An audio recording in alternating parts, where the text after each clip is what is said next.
Señor, te doy gracias, Padre, por la bondad que tienes con nosotros. Y ahora que estamos, Señor, en el tiempo de la predicación, te ruego, Dios, que puedas hablar a nuestros corazones, que tu palabra, Señor, caiga en una tierra, Señor, que pueda producir fruto.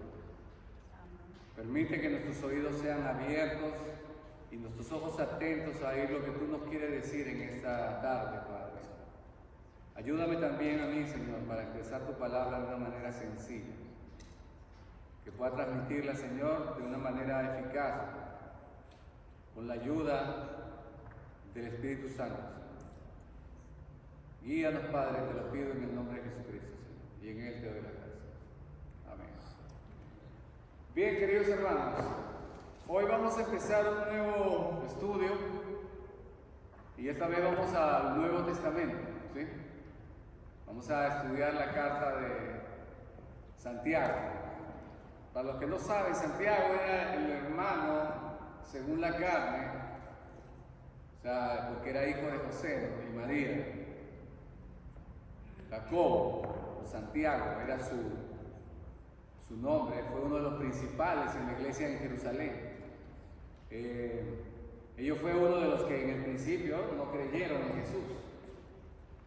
Hasta después de verlo crucificado es que ellos creen, después de que resucita, es que ellos creyeron en el Señor. Y este es un tipo, apunta, su mismo nombre de Jacob es Israel. ¿Recuerdan cuando el ángel en Peniel le dice a Jacob, le dice, estaba luchando con el ángel y el ángel le pregunta, ¿cómo te llamas? Y él le dice Jacob, el nombre es Jacob. Y le dice, no será más tu nombre Jacob, sino Israel, porque has luchado con Dios y has vencido. ¿Sí? ¿Recuerdan esa historia en el capítulo 31 de Génesis? Ahora bien, me llama la atención esto porque él escribe, ¿sí? Dice, cuando usted lee aquí dice el saludo, en el versículo 1 dice Santiago o Jacob, ¿no?, siervo de Dios. Él no se identifica como el hermano de Dios. Vemos la humildad de él, ¿no?, y el reconocimiento de la grandeza de nuestro Señor Jesucristo, tal como Juan el Bautista dijo que no era capaz de desatar ni aún la correa de su calzado. Él no llegó a presentarse, yo soy el hermano de Jesús, no. Él dice, soy esclavo, doulos del griego, o sea, un esclavo, un siervo de Dios y del Señor Jesucristo. Y aquí le habla a las 12 tribus que están en la dispersión, en la diáspora. Entonces esto me llama la atención, ¿no?, porque Jacob es Israel, y le escribe a las 12 tribus de Israel, que son sus hijos. Entonces podríamos entender o llevar y pensar de que es un padre hablándole a sus hijos. Y la carta a Santiago es una carta bastante fuerte, a tal punto que no querían introducirla dentro del canon bíblico. Fue una de las últimas cartas que se introdujo dentro del canon como inspirada por Dios. ¿Y por qué creen ustedes que sucedía esto? Por la misma razón del mensaje que acaba de hablar nuestro hermano en el capítulo 12. Los fariseos y religiosos no querían oír la palabra de Dios. Y nosotros tampoco muchas veces, hermano. ¿Por qué? Porque choca con nuestros intereses. Y es difícil. Y esta carta es dura, hermano. Así que vamos a ir relatándola y vamos viéndola. Y quiero que no vean al predicador. Es el Señor hablando a nuestras vidas. Que no haya en nosotros el espíritu de los primeros que no querían introducir esta carta como palabra de Dios. Santiago es conocido por decir que la fe sin obras es muerta, o sea que uno tenía que hacer obras. Mientras Pablo hablaba de la gracia y que la salvación era simplemente por la fe y no por las obras, Santiago decía que sí, pero una fe sin obras es muerta. Entonces, estamos hablando, Santiago es el que le pone, se podría decir que una fe sin acción no es una fe verdadera. Ahora bien, quiero plantear Santiago quiero que veamos, hermanos, como si fuera un espejo, porque la palabra de Dios viene a ser para nosotros como un espejo. ¿Con qué limpiará el joven su camino? Dice, con guardar tu palabra. Entonces, ¿con qué limpiamos nuestra vida? Con la palabra de Dios. Ahora bien, quiero llevarlo, no sé hasta dónde vamos a llegar hoy, pero quiero empezar con la primera parte, que es el capítulo 1, no sé cuánto de ellos, pero hay un cuadro que quise tomarlo aquí, ¿no? Hay 11 puntos. Vamos a analizar y nos vamos a ver en el espejo de la palabra de Dios. Es decir, vamos a hablar sobre la madurez espiritual y sobre la debilidad de la fe. Y vamos a ver en dónde estamos. ¿Cuál es mi posición frente a la palabra de Dios? ¿Estoy siendo un hijo maduro en la fe o soy un débil en la fe? Simplemente eso nos lo va a reflejar la palabra de Dios. Entonces, hermano, ¿está atento? ¿Está listo por ahí? Como vamos a empezar voy a leerles, son 11 cosas. Yo sé que ustedes no se van a acordar, a mí también me cuesta acordarme, pero las voy a leer, si los tengo anotados, por eso las quise anotar. Yo normalmente no escribo El número 1 empieza en el versículo 1, ¿no? Un cristiano maduro, ¿sí?, se goza en medio de la prueba, mientras que el débil no tiene gozo. ¿Sí? Ese sería el débil. El segundo punto es que en medio de la prueba, el cristiano maduro, el creyente maduro, pide sabiduría para soportar la prueba. El débil no pide sabiduría, solo se queja, solo reclama, pero no pide sabiduría. ¿Okay? El tercer punto es que un cristiano maduro no duda cuando ora. Y lo contrario es que el cristiano débil, que es, duda en la oración. El cuarto de ellos es que el cristiano maduro se gloría en Cristo, mientras que el débil se gloría en sus riquezas o en sus logros. El quinto punto es que el cristiano maduro persevera en medio de la tentación, en medio de la prueba, pero el débil cae o cede a la tentación. El cristiano maduro es rápido para oír y lento para hablar, y lento para la ira. O sea, no se enoja con facilidad. Mientras que el débil es todo lo contrario, habla rápidamente y se enoja muy rápidamente. El cristiano maduro, hermanos, desecha la inmundicia, dice, y recibe en su corazón la palabra de Dios. El cristiano débil la fe, hace todo lo contrario. No acepta la palabra de Dios, no la recibe en su corazón y no desecha lo que está mal, lo que le puede contaminar. El cristiano maduro hace, no es solamente oidor, sino que es hacedor de la palabra de Dios.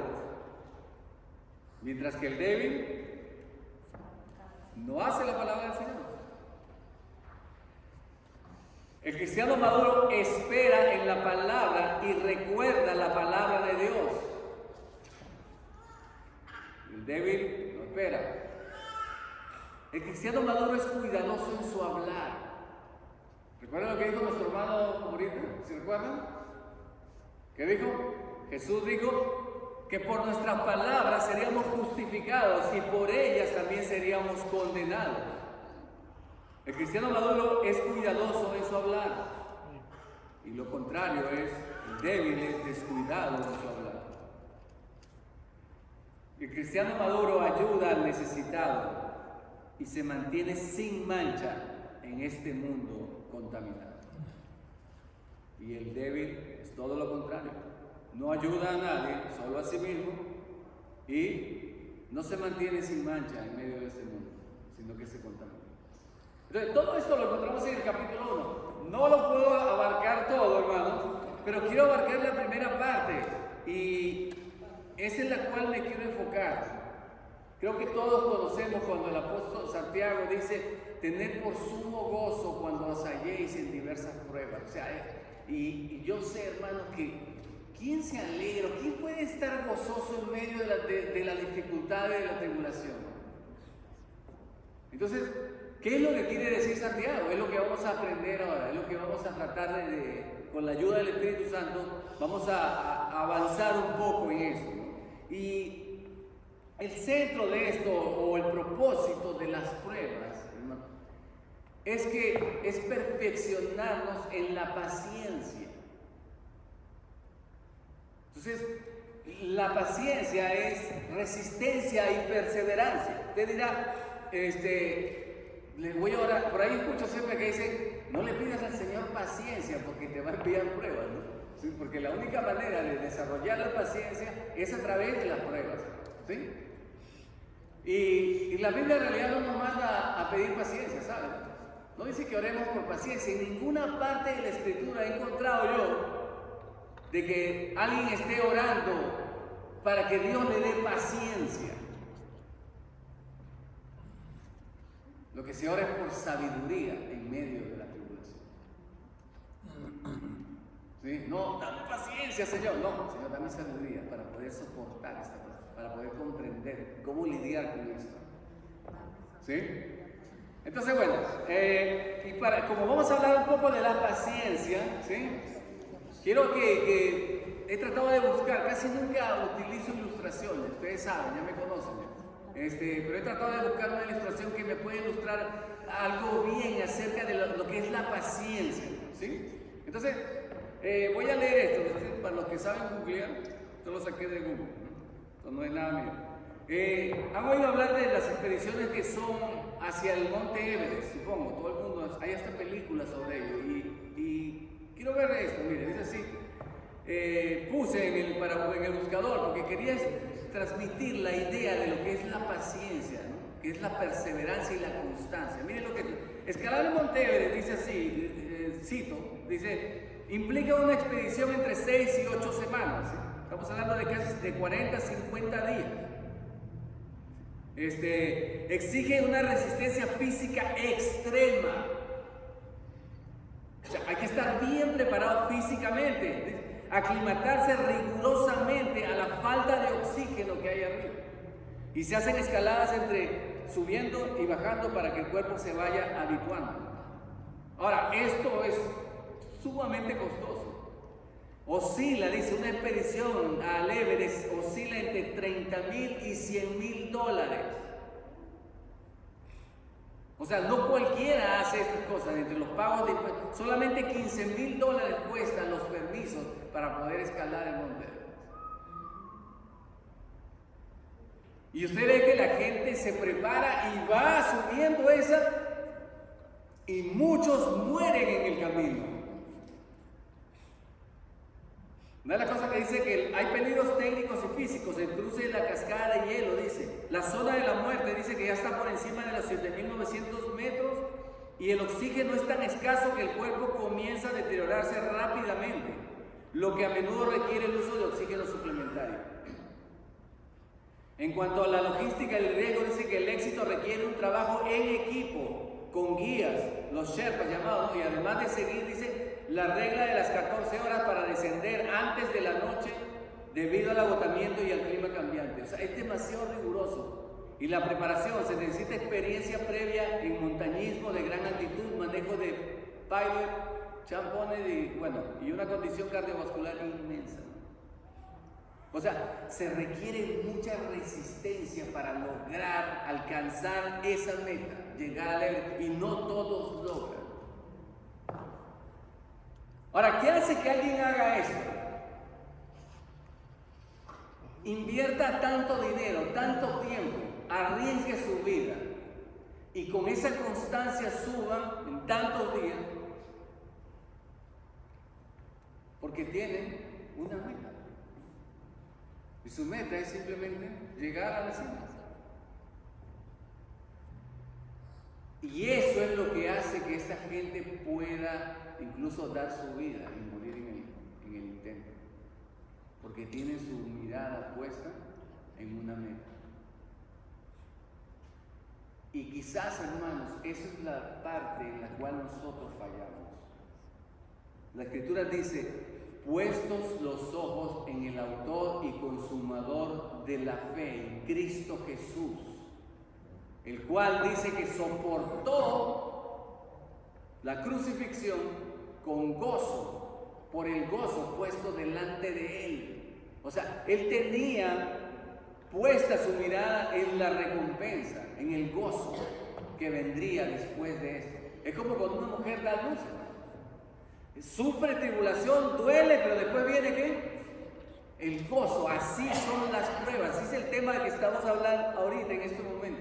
Por eso que tomé esta ilustración para que podamos comprenderlo y podamos animarnos a ser pacientes en medio de las pruebas. A nadie nos gustan las pruebas, hermano. Pero son parte de la fe. Dios va a probarnos, porque dice la Escritura que Dios prueba a sus hijos. O sea, es imposible si usted dice, yo soy un hijo de Dios, o puede cantar, somos hijos de Dios, y suena bonito y todo, ¿no? Pero los hijos de Dios son disciplinados por su Padre. Y es la parte que no nos gusta. Ok, entonces vamos a seguir. El padre se podría decir como los hijos, ¿no? Como le dije que había visto esto, ¿no? Dice que, bueno, Jacob le escribe a las 12 tribus que están dispersadas. En realidad él está escribiendo no a los hijos de Israel, él está escribiendo a los judíos que eran creyentes en Cristo Jesús, pero por causa de la persecución en aquellos tiempos de Roma, por orden del Imperio Romano, los judíos eran perseguidos, exiliados. Y ya ustedes saben parte de esa historia. Los metían presos, los mataban, a uno los quemaban para alumbrar sus jardines. En fin, eran maltratados, perseguidos, eran despojados de sus bienes. Sí, hermano, eso es lo que hacían con los cristianos. O sea que eso no es la aflicción que ustedes pueden tener o yo pueda tener en este tiempo, hermano, no se compara a lo que sufrieron nuestros hermanos primeros en tiempos de la persecución. Ahora bien, a estos les escribe el apóstol. Y miren cómo le dice, hermanos míos. Y este término me gusta, hermanos, ¿por qué? Porque él se está haciendo igual que ellos. La palabra hermano viene de, ustedes saben, de Adelfo, ¿no? Filadelfia, amor a los hermanos, ¿no? Adelfos. Delfis significa vientre. O sea, la raíz de esa palabra, Adelfos, es del mismo vientre, o sea, hermanos del mismo vientre, nacidos, así como Jacob y Esaú habían nacido en el mismo vientre, criados en el mismo vientre de su madre. Bueno, él utiliza esta palabra antes de decir todo lo que va a decir, porque recuerden, no se me olviden que las palabras que tiene Santiago son duras en toda la carta, son fuertes. Fíjense que de los 108 versículos que tiene la carta a Santiago, 54 de ellos son exhortaciones, son mandamientos. 54 son mandamientos de cosas que debemos hacer. O sea, en otras palabras, lo que está haciendo Santiago es darnos una enseñanza de cómo se vive la vida cristiana práctica. Así que les ruego, hermanos, que me tengan paciencia y que le pongamos mucha atención. Porque ninguna carta es como esta con tantos imperativos, o sea, con tantos mandamientos para que debemos hacer como creyentes maduros. Entonces dice, hermanos, ¿sí? Ya como ablandando un poquito por lo que viene, hermanos míos, dice, tened por sumo gozo cuando os halléis en diversas pruebas. Ustedes saben que en el griego la palabra es sumo gozo. Esta palabra es la primera. No es como cuando usted hace una suma, como estemos en el colegio, ¿cómo es? Usted sabe, ¿no? Usted pone los números aquí arriba, 2, y abajo 2, y aquí abajo usted subraya y le pone el 4. Bueno, en el griego no es así. En el griego la suma va encima, adelante, arriba. Suman hacia arriba, va lo primero. Entonces, así mismo, la palabra gozo está, o sea, el resultado de lo que va a pasar está de primero aquí, el gozo. El cual Cristo, por el gozo, dice, puesto delante de él, sufrió la cruz. Ese es un ejemplo de nosotros a seguir. Cristo es nuestro ejemplo. Entonces él le dice, hermanos, tened por sumo gozo. O sea, alegraos cuando os halléis en qué? En diversas pruebas. La palabra diversas es del griego, de donde se viene el arco iris, de diversos colores, multicolor. ¿Ustedes recuerdan la túnica que usaba José? Que su padre le hizo una túnica de colores, una túnica de esta misma palabra griega que se utiliza, es multicolor. Se define también el arco iris, que ahorita han tratado de distorsionar el arco iris, ¿no? Como un símbolo de la pluralidad, pero en contra de lo que Dios establece. Pero ok, hoy no vamos a hablar de arcoíris, pero esa es la palabra que dice diversa, es decir, usted y yo, hermano, podemos pasar por diversos tipos de pruebas. No podemos decir que la mía es peor o más fuerte, tú no estás pasando nada, porque todo depende de cuánto puede soportar uno. Hay gente que puede soportar algunas cosas más que otras, y otros no. Dios nos prueba, dice, según lo que podamos soportar. Dice que Dios no nos pondrá una carga más pesada de la que podamos llevar. Entonces, uno puede decir, no, lo tuyo es muy fácil, ¿sí? Para ti puede ser muy fácil, pero cada quien Dios pone la prueba según la necesidad o según lo que pueda soportar. No va a ponernos algo más allá de lo que podamos llevar, hermano. Y dice que juntamente con eso también el Señor nos da la salida. Ahora bien, entonces dice así, os halléis en diversas pruebas, dice, ¿no? Tened alegrados, gozados cuando os halléis en diversas pruebas, sabiendo que la prueba de vuestra fe produce paciencia. Ese es el resultado a donde nos quiere llevar siempre, hermano, es a que nosotros seamos pacientes. Ese es el propósito de las pruebas de Dios.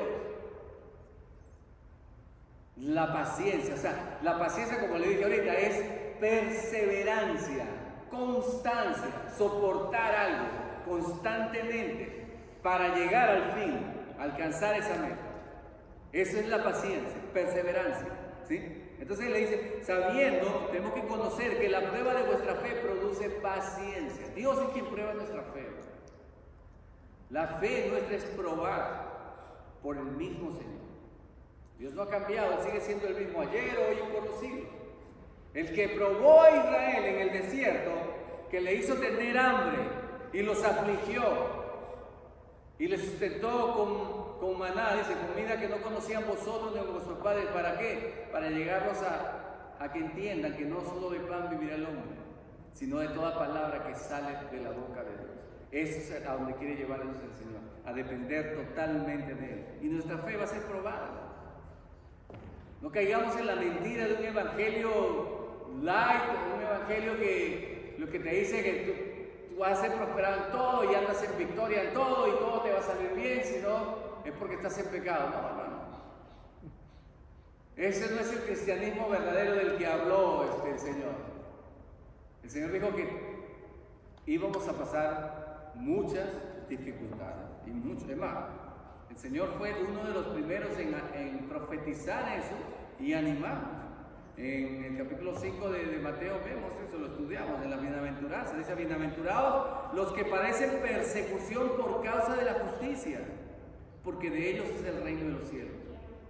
Bienaventurados sois cuando por mi causa os insulten, os persigan y digan toda clase de mal contra vosotros, mintiendo, eso sí, no por verdad, ¿no? O sea, son mentiras, cosas falsas.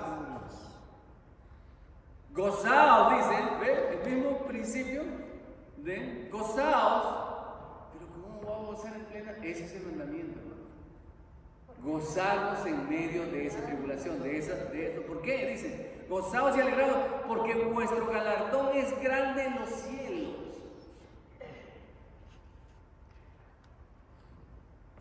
¿Recuerda lo que dijo Jesús? Donde está tu corazón, donde está tu tesoro, allí estará tu corazón. Si nuestros tesoros son terrenales, nuestro corazón va a estar en las cosas terrenales. Pero si nuestro tesoro, nuestra recompensa está en los cielos, allí estará nuestro corazón. Gozaos y alegraos, dice. ¿Por qué? Porque vuestro galardón es grande, vuestra recompensa es grande en los cielos, porque así persiguieron a los profetas que fueron antes de vosotros. O sea, este mundo, hermano, no va a cambiar. Si el mundo, como yo le decía, o lo he expresado, si usted ha visto que el mundo empieza a escuchar música cristiana y la recibe con gusto, ¿qué significa eso? ¿Que Cristo se ha hecho agradable al mundo? ¿Y que ha dejado de ser el mismo ayer y por los siglos, pero ahora sí es agradable al mundo? No. Entonces me enseña otra cosa, que esa música o no es cristiana, porque si le encanta al mundo esa música, es porque no es cristiana. Porque Dios sigue siendo el mismo, Jesús sigue siendo el mismo. La gente rechaza a Cristo Jesús. La gente rechaza a Dios. Su naturaleza misma pecaminosa en la que anduvimos nosotros, antes de conocer a Jesús, nos hacía reacios a escuchar el mensaje de Dios. Entonces, verso 4, si está conmigo. Mas tenga la paciencia su obra completa. O sea, el propósito es la paciencia, soportar hasta el final. Eso es, el que persevera hasta el fin, dijo Jesús, este será salvo. Perseverancia hasta el fin. Entonces, dice, si alguno de vosotros tiene falta de sabiduría, más tenga la paciencia su obra completa para que seáis perfectos y cabales. Dos cosas que tienen el propósito de las pruebas. Hacernos que perfectos y cabales. ¿Qué significa esto? Sin que os falte cosa alguna. La perfección tiene que ver con madurez espiritual. Por eso es que hablé las cosas que hace un cristiano maduro. Un cristiano maduro soporta la prueba, soporta la tentación. Eso es lo que hace. Pues dice que aquí tenga la paciencia su obra completa. O sea, es decir, tenemos que permanecernos firmes hasta el final para poder ser maduros. Y la palabra cabalidad en realidad, o sea, tiene que ver con algo completo. Por eso que dice, sin que os falte cosa alguna. O sea, el propósito de Dios es llevarnos a una madurez espiritual y al punto que no haya necesidad que nos falte nada.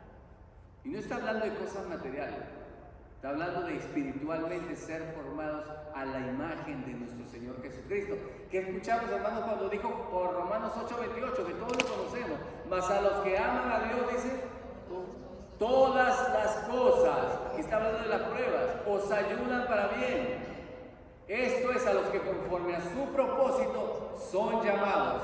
Por lo que a los que antes llamó, a estos también predestinó para que sean hechos a la imagen de su Hijo Jesucristo. O sea, ese es el propósito, el modelo a que nos quiere llevar el Señor.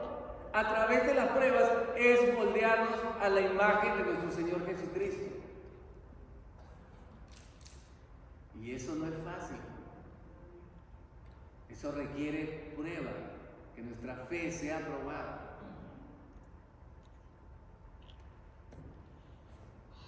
Y aquí viene la otra parte, hermano. La sabiduría. Perdón, quiero leer unos versículos que son, miren lo que dice aquí, antes que termine esta parte, dice, porque esta leve tribulación, mire Pablo, como decía, momentánea, produce en nosotros una cada vez más excelente y eterno peso de gloria. O sea, él sabía que toda esta tribulación que estaba pasando hacía que su galardón o su recompensa sea más grande, un eterno peso de gloria. Es como un juego de palabras. El peso tiene que ver con gloria. La palabra del peso tiene que ver con mientras más pesado es más glorioso. Dice así, un excelente eterno peso de gloria. Y miren lo que dice Pablo en 2 Timoteo. ¿Ustedes recuerdan cuando él habla sobre la palabra que la palabra de Dios es viva y eficaz? ¿Sí recuerdan? Más cortante que toda espada. Cuando habla Pablo sobre la palabra, que toda la palabra de Dios es útil, inspirada por Dios, dice, para corregir, para instruir en justicia, ¿no? En el verso 17 de 2 Timoteo dice, ¿cuál es el propósito de la palabra de Dios?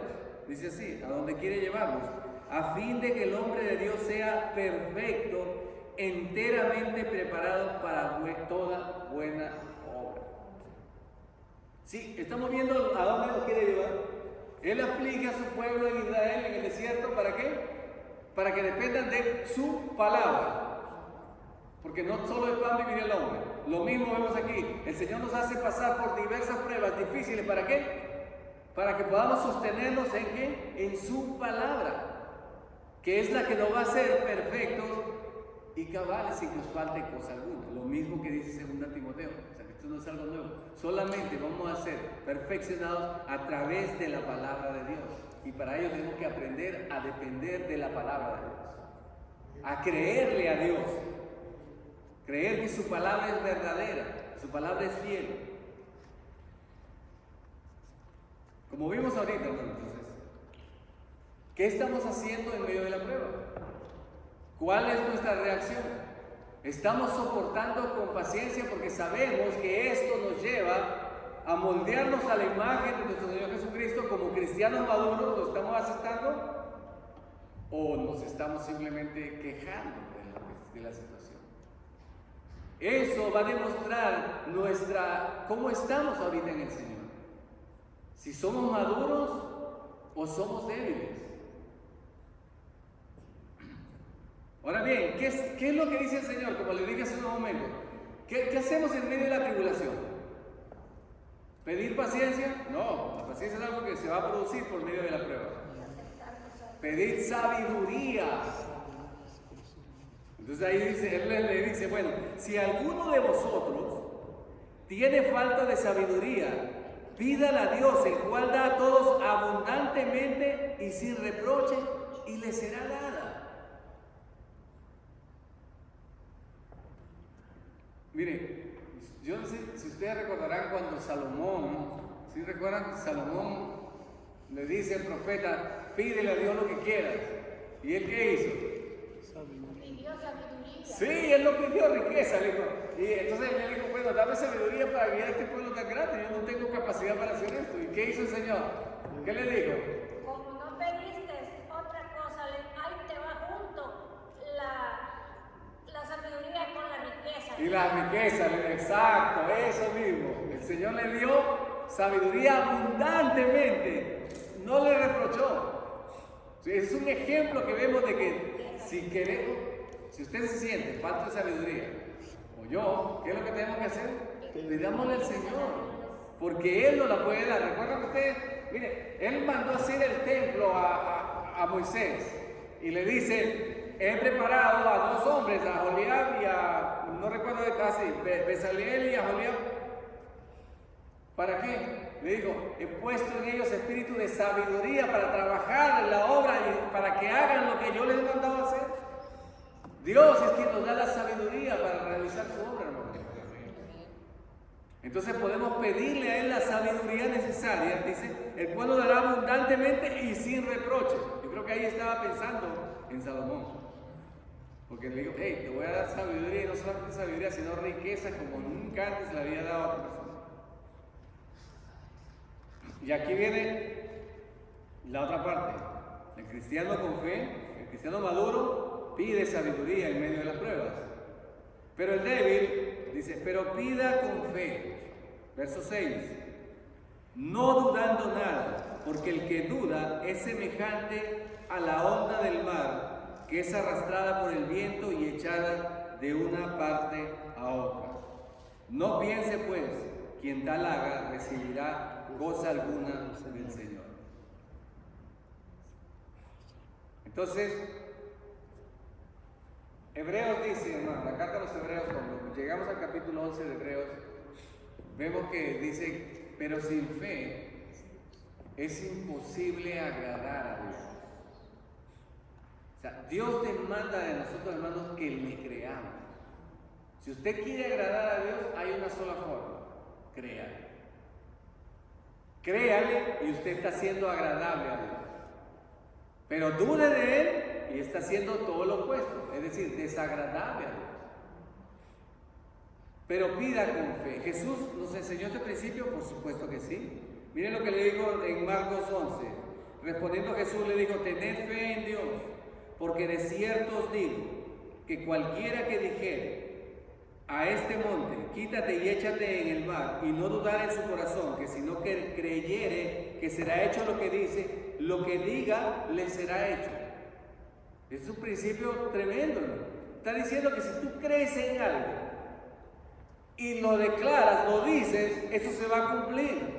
Basado en ese principio, ¿qué le dijo? No le dijo, vayan a declarar sanidad, no declaren prosperidad, no. Por tanto, debido a que este principio es verdadero, que lo que tú crees en tu corazón lo puedes recibir, por tanto, cuando oréis, o todo lo que pidiereis, orando, no declarando, orando, hermano, creed que lo recibiréis y os vendrá. Entonces, creemos, hermanos, que el Señor nos puede dar, sí, nos puede dar todo lo que pidamos conforme a sus riquezas en gloria. En cuanto a sabiduría, le podemos pedir y Él nos dará en abundancia. Capacidad para hacer su obra, por supuesto, Él nos la da. Y dice, ahora bien, dice que debemos pedir con fe, creyendo que el Señor es poderoso para darnos las cosas. Y el Señor nos da, hermanos, más abundantemente de lo que pensamos o entendemos. Más allá de lo que nosotros dice, más allá de lo que podemos pedir o entender. Porque nuestro Dios es rico, ¿no? Pero no nos ha mandado a pedir Mercedes-Benz o carros así, casa. No, hermano, eso no. Estamos hablando de las riquezas espirituales, aquellas que son eternas. Porque todos los tesoros de este mundo se van a desaparecer, se acabarán en algún momento. Pero lo que es eterno, hermanos, es para siempre. Aquello es, lo espiritual es para siempre. Las cosas que no se ven son eternas y para siempre. Mientras lo que se ve es solamente pasajero. Pida con fe, no dudando nada, porque el que duda es semejante a la onda del mar, que es arrastrada por el viento y echada de una parte a otra. El apóstol en Hebreos también dice lo mismo, para que ya no seáis niños fluctuantes, llevados por todo viento de doctrina. Es decir, el hombre de doble ánimo dice que es inconstante en todos sus caminos. Ahora, en el verso 7, miren lo que dice: no piense pues que en tal haga recibirá cosa alguna del Señor. O sea, cuando yo pido algo al Señor y dudo que el Señor me va a conceder eso, no piense, dice, que quien tal haga, el que duda, recibirá cosa alguna del Señor.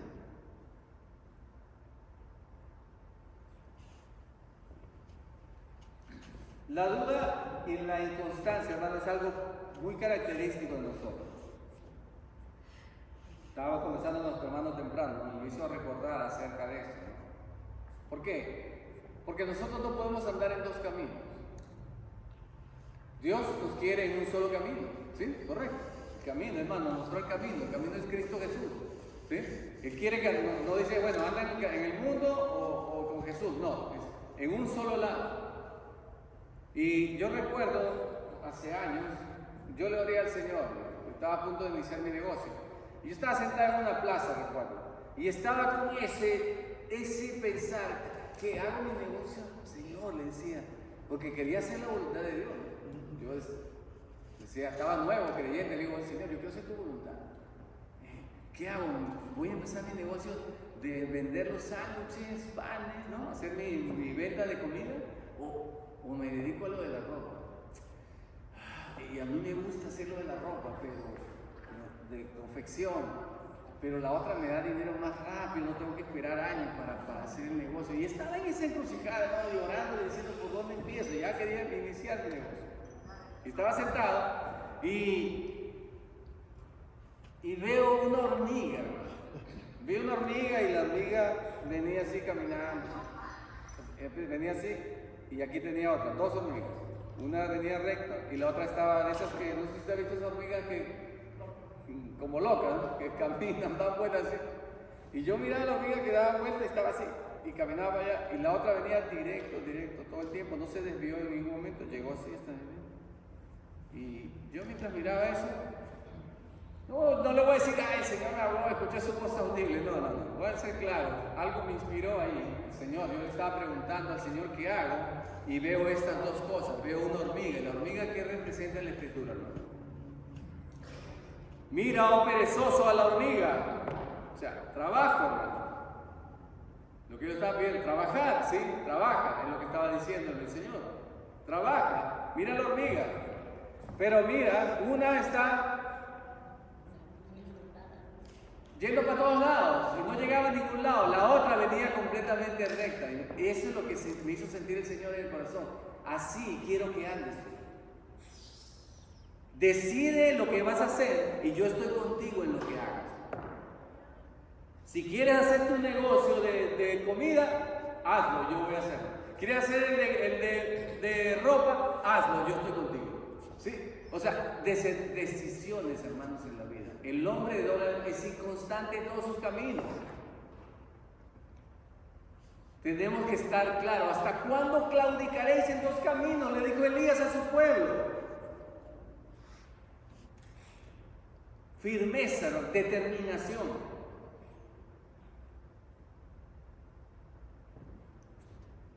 Está como muy dura esta palabra. A ver. Bien, hermano, el hombre de dólar es inconstante en todos sus caminos. Yo creo que lo voy a dejar hasta aquí, porque todavía falta bastante. Pero ya aquí termina esta parte en cuanto a las pruebas. Viene la segunda parte, hermano, sobre cuando viene dice que, pero el que es rico en su humillación, el hermano que es de humilde condición, viene el que se gloríese en el Señor, ¿no? Pero no quiero que perdamos ahorita la esencia de lo que en realidad de lo que el Señor nos está hablando. Y quiero hacer una conclusión, un resumen, de qué nos quiso decir el Señor. ¿Qué nos quiso hablar ahorita en esto? Hermanos, las pruebas son necesarias en nuestra vida. Debemos dejar de estar sufriendo por las pruebas, sino que gozarnos, porque sabemos que esa prueba nos va a hacer o nos va a moldear o modelar a la imagen de nuestro Señor Jesucristo, que es la meta del Señor en nuestras vidas. Ese es el propósito de las pruebas, ¿sí? Ya hemos aprendido que no le tenemos que pedir paciencia, no, tenemos que pedirle sabiduría en medio de las pruebas. Amén. Y que en medio de esa situación tenemos que creerle al Señor, seguir creyendo, perseverancia hasta el fin, creyéndole, hermano. Ese es el mensaje de Santiago en estos 7 versículos solamente, 8 versículos. Y quiero que, si no entendió nada o si se le olvida todo, lo del Everest y todas esas cosas, quiero que se vaya a su casa y solamente nos acordemos que si usted o yo estamos pasando por algún momento de tribulación, algunas pruebas por causa de seguir a nuestro Señor Jesucristo, hermanos, acordémonos que eso tiene el propósito de hacernos a la imagen de nuestro Señor Jesucristo.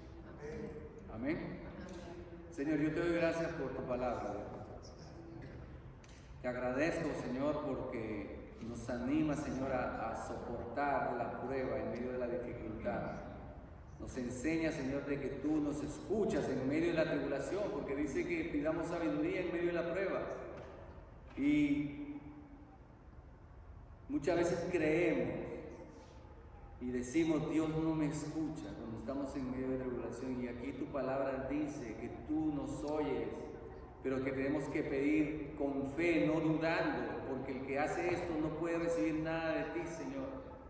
Ayúdanos y fortalécenos en la fe, Señor. Ayúdanos a creer en ti, Señor. porque tú eres verdadero, como dice tu palabra, sea Dios veraz y todo hombre mentiroso. Ayúdanos a confiar plenamente en tu palabra, Señor, que es lo único eterno y verdadero, Señor. Perdónanos por no creer, Señor, por tanta incredulidad de nuestra parte y nuestra debilidad en la fe, Señor. Te ruego que nos perdones, Padre, en el nombre de Jesucristo, Señor, te lo pido. Amén y amén, queridos hermanos. Quiero invitar ahora, hermanos, a nuestros